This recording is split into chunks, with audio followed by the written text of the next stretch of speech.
Senhor esteja convosco. Ele está no meio de nós. Proclamação do Evangelho de Jesus Cristo, segundo Mateus. Glória a vós, Senhor.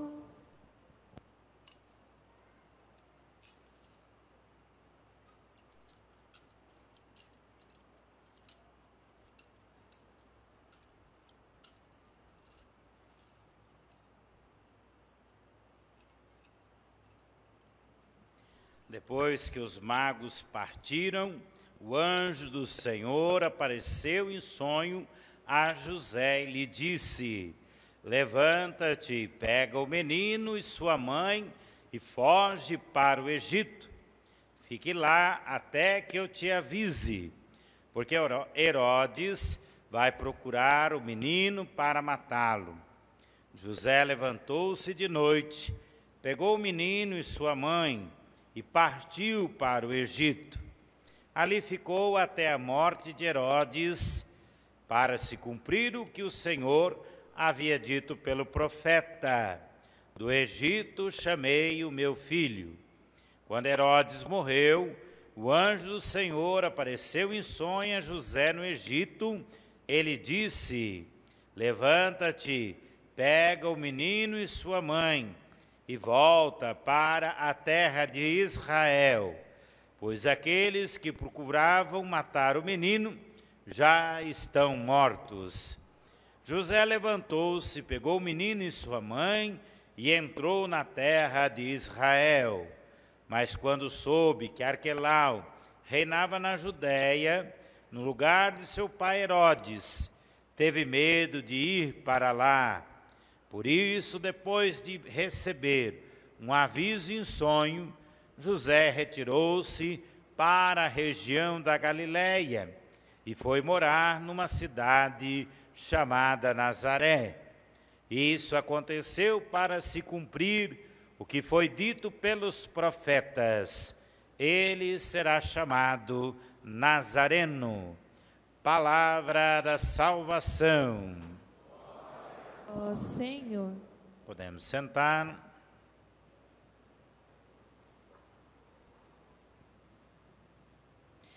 Caríssimos irmãos e irmãs, dentro ainda da oitava do Natal, nós celebramos a festa da Sagrada Família de Nazaré, para colocar em evidência o nascimento de Jesus, o presépio que se completa com o menino que chega, o Verbo encarnado, presépio que tem Maria representando todas as mulheres de fé, presépio que tem José representando todos os pais, todos os homens de fé, presépio que tem o menino Jesus representando, sendo para nós a escolha de Deus, a escolha de estar junto de nós, presépio que tem os animais lembrando da criação, os pastores lembrando aqueles e aquelas que trabalham, que dão a vida através do labor, do trabalho humano, os magos vindos do Oriente, representando todos os povos e nações que ainda iriam adorar o menino Deus. Celebrar a festa da Sagrada Família de Nazaré é colocar em evidência toda mulher, toda mãe, todo homem, todo pai, todos os filhos, para que, como canta o Padre Zezinho, também as nossas famílias possam se santificar, se tornarem sagradas. E se a família está desestruturada, se a família passa por problemas, se a família passa por divisões, discórdias, se a família passa por ameaças, não passa por nada diferente do que passou Maria, José e o menino Jesus. Nós ouvimos na leitura do Evangelho a perseguição, e não era de qualquer pessoa não, mas de Herodes ao menino Jesus, o medo de José e de Maria tendo que fugir às pressas, a incerteza de que, como o filho que Deus nos confiou, vai tornar-se o rei de Israel e o Salvador da humanidade. Uma única coisa era a resposta para que Maria e José, junto do menino Jesus, enfrentassem toda essa perseguição e medo, a fé. E também essa é a única coisa que nós precisamos para enfrentar os desafios, os medos, as perseguições que atingem nossas famílias. A fé, muita fé. Fé é o suficiente para tirar dos nossos corações o medo. O medo dos pais verem os filhos se perderem, o medo de os filhos não corresponderem às expectativas dos pais, o medo de que as famílias, com suas características próprias, com as suas diferenças, não sejam capazes de viver um amor, capaz de uni-los, de fazê-los viver a fé. Quantas mães que não estão casadas, e o Papa Francisco disse que é preciso acabar com o termo mãe solteira. É pejorativo, é ruim, mãe é mãe e pronto, acabou. Quantos os pais dedicados que dão a sua vida pela esposa, pelos filhos, que às vezes não têm reconhecimento. Quantos outros homens escravizados pelos vícios, pelos desejos, que se tornaram pais ausentes. É para isso que a fé oferece um caminho. Na primeira leitura, que os filhos honrem os pais, que os pais cuidem dos filhos, que entre pais e filhos haja uma obediência de amor, haja uma dedicação em que ninguém fique desamparado, esquecido. Se tem algum filho que não pôde ter pai e mãe, louvado seja Deus pela adoção de um pai, de uma mãe, que os trouxe para ser o seu filho de coração. Se há pais e mães esquecidos, louvado seja Deus por aqueles que se dedicam um pouquinho para cuidar destes que um dia deram a vida pelos seus e agora são abandonados. Mesmo quando existe o abandono, o desprezo e o esquecimento, ainda é possível, pela fé, viver o amor, reparar as dores do abandono. Felizes os que temem o Senhor e trilham seus caminhos. Aqueles que sempre têm o temor de Deus, o respeito, a adesão, a obediência a Deus, vão encontrar a felicidade.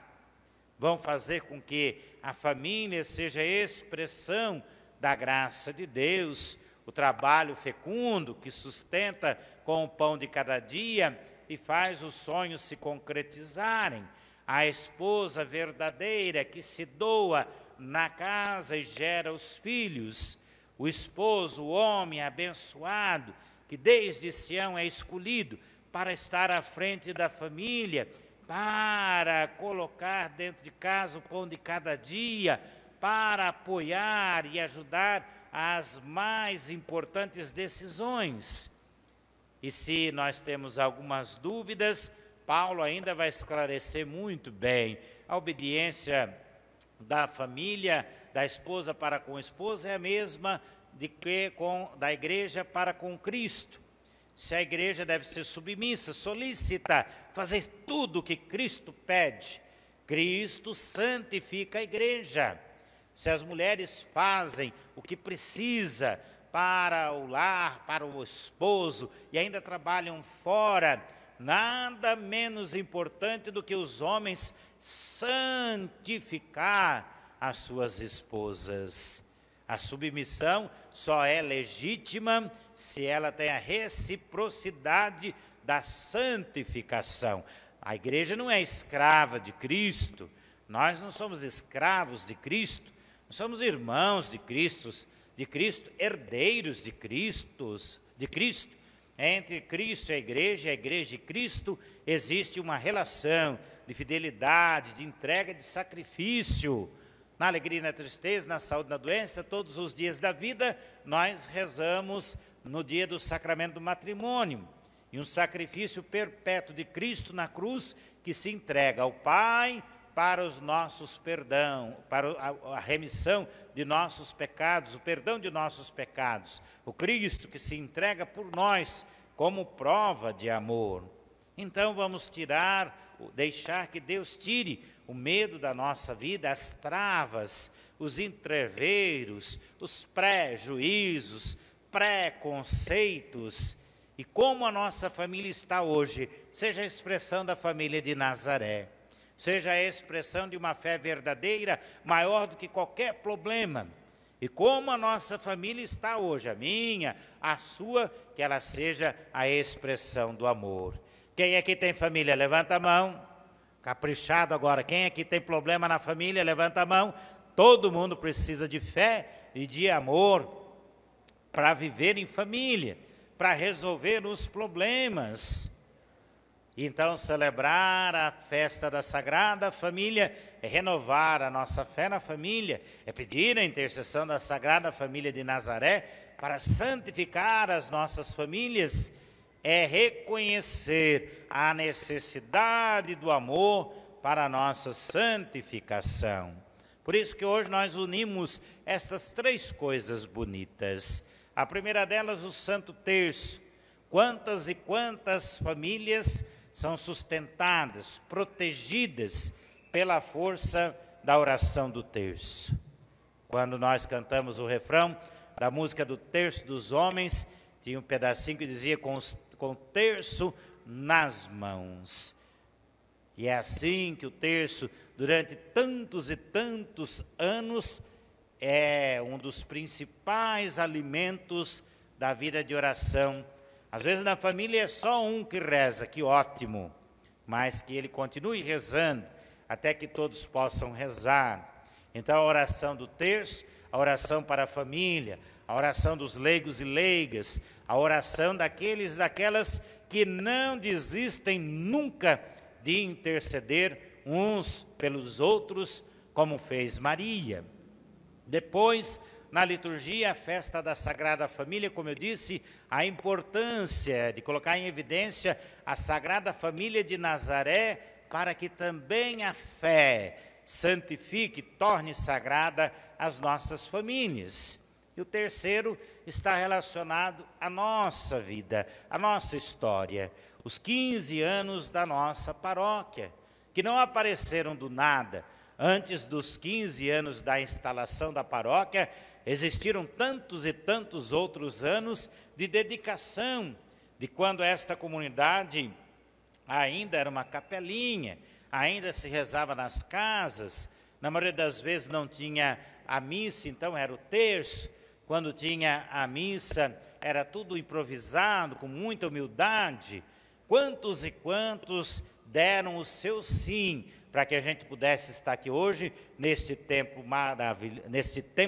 maravilhoso.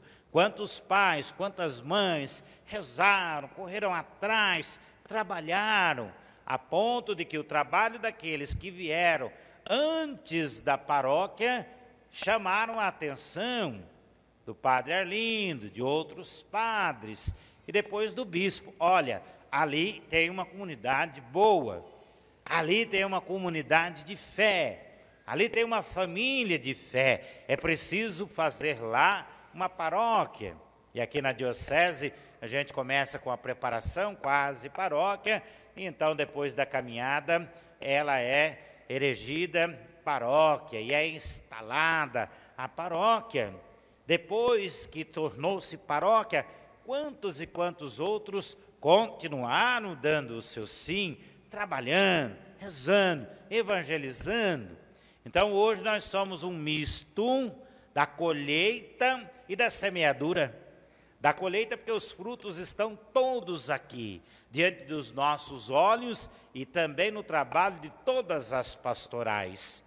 E de semeadura, porque depois que a gente come o fruto docinho, maduro, é bom a gente guardar a semente para continuar plantando. Ainda há muito o que fazer. Há muita gente para ser batizada, há muita gente para fazer Eucaristia, o Crisma, há muita gente para ser visitada, há muita gente para casar, há muita gente para ser socorrida, há muitos e muitos para serem resgatados, há todo o esforço para manter tudo que nós já temos. Então aqui nós descobrimos que além da família que nós temos em casa, nós temos uma família instituída por Jesus. Numa cena que ninguém entende, quando já se ameaça Jesus de ser assassinado, condenado e assassinado, Maria, que é sua mãe, e os seus primos se reúnem e querem ter com Jesus para dizer para ele: olha, é bom você tomar cuidado, talvez você não seja tão direto, não fale escancaradamente. E enquanto eles se reúnem para falar com Jesus, ele está pregando, ele está com outras pessoas catequizando. E quando alguém bate na porta e diz: tua mãe, teus irmãos e irmãs estão aí fora, querem falar contigo, Jesus é claro e objetivo: minha mãe, meus irmãos e minhas irmãs são aqueles que cumprem com a vontade do meu Pai. Ali ele criava uma família que se chama Igreja Humanidade, onde Deus é Pai e nós somos irmãos uns dos outros. Nem mesmo os parentes de Jesus têm privilégio, também eles são irmãos uns dos outros. Depois Maria e alguns dos seus primos reconhecem, entendem esta mensagem, este aprendizado que Jesus naquele dia apresentou, a ponto de na cruz Jesus dizer para Maria: mulher, eis aí teu filho, filho, eis aí a tua mãe. Então, para que não haja nenhuma dúvida que Deus é Pai, nós somos irmãos uns dos outros, é que nasce a família de fé. E dessa família de fé é que nós fazemos parte nesta porção que se chama Paróquia Jesus Cristo Bom Pastor, junto de todo o trabalho de evangelização e junto de suas comunidades. Que a nossa fé seja confirmada pela intercessão de Maria na oração do terço, que a nossa fé seja confirmada pela intercessão de José, de Maria e de Jesus, a Sagrada Família de Nazaré, para enfrentarmos as dificuldades da família no dia a dia lá em casa. Que a nossa fé seja confirmada por todo o trabalho que já foi realizado, que estamos realizando e que ainda é preciso realizar enquanto paróquia. Louvado seja nosso Senhor Jesus Cristo.